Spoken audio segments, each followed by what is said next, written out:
What's in a name? Every name in the Bible has significance. Let's start with one of the most important names, Israel, or Yisrael. The name Yisrael has its roots in the word Sarah.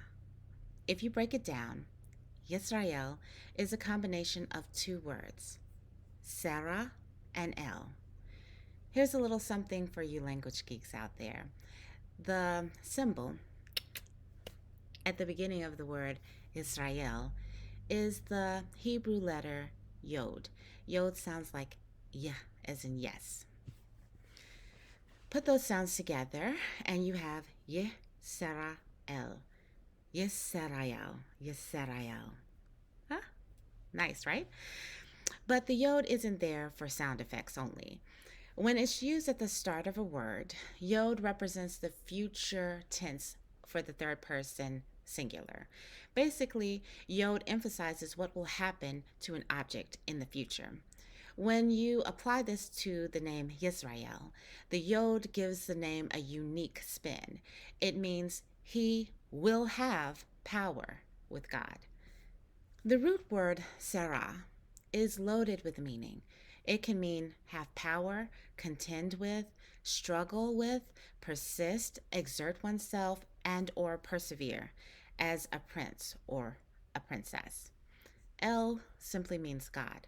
So Yisrael and his grandmother, Sarah, are linked by their names. But is there more to it? You bet there is. Speaking of Israel, Hosea 12:3 says this: In the womb he took his brother by the heel, and in manhood he had power with God.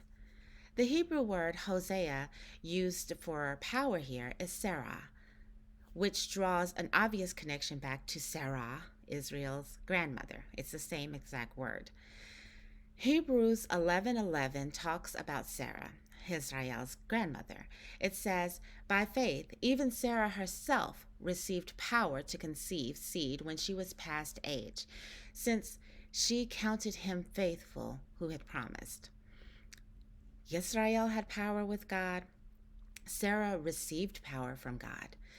Israel and Sarah's entire identities were changed to reflect their new status with God. Sarah's name was changed from Sarai, which means princess, to Sarah, which means have power as a princess. Israel's name was changed from Jacob, meaning trickster or deceiver, to Yisrael, meaning will have power with God.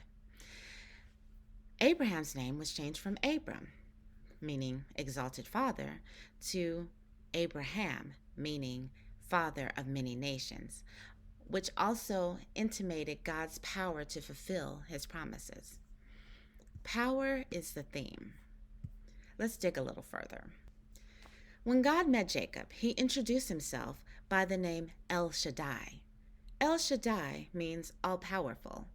Interestingly enough, the first time God revealed himself by the title El Shaddai was to Jacob's grandfather Abraham in Genesis 17:11. This is when God promised Abraham that he would have a son by Sarah, and she laughed at the idea of having a son in her old age. God then asked Abraham, "Is anything too hard for Yahweh?" Basically, can anything be beyond the power of the all-powerful God? God's power is the linking thread between Abraham, Sarah, and Isaac. It's not just a part of their story, it's woven into their very names. And name isn't just what someone calls you, it signifies your authority as a believer and your identity within God's divine plan. In the Bible, name changes are associated with a significant shift in a person's role. We already discussed how God changed the names of Abraham, Sarah, and Yisrael. But there is also another significant name change in the Bible, and it's found in the New Testament. Psst, this is not Paul. In Matthew 16:16, Simon proclaimed that Jesus is the Messiah.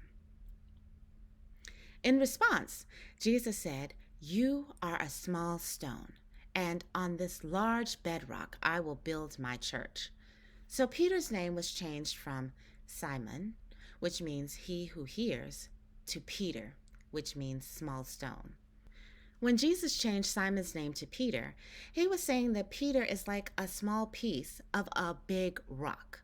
The big rock represents the church that Jesus would build. We'll discuss what this means in greater detail in Matthew chapter 16.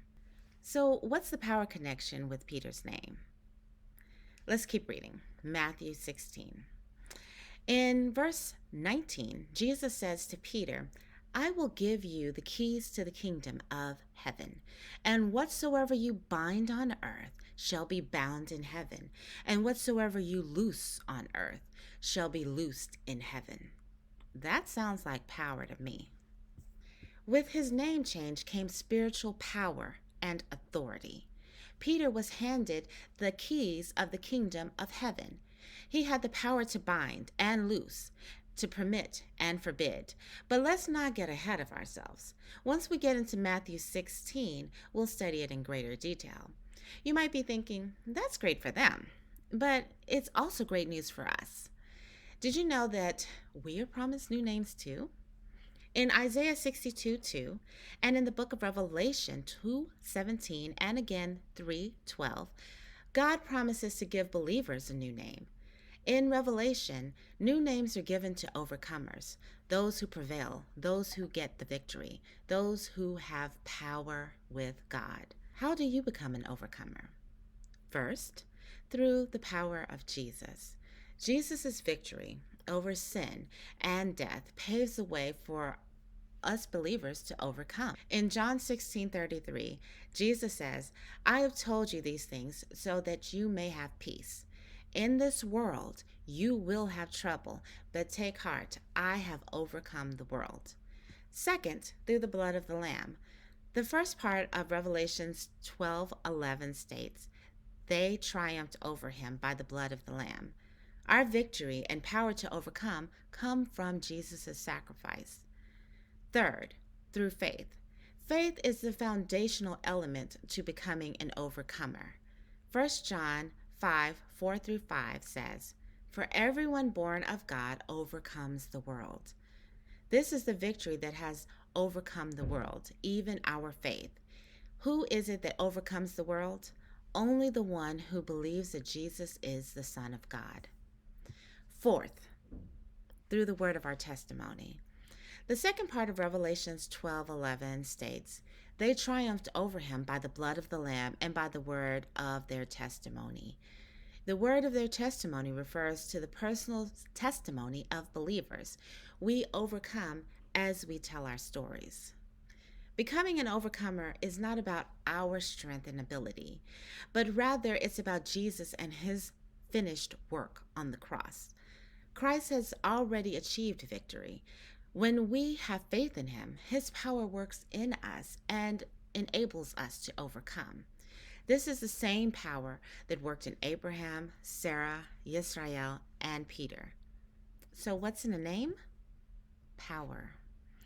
As we study the names in Jesus' genealogy, let's carefully consider the meaning behind each name. Let's ask ourselves, what exactly does God want us to discover from each person's story, which also includes their name? Every single word in the Bible is there to show us the way to God's kingdom, to demonstrate his power, and to reflect his glory.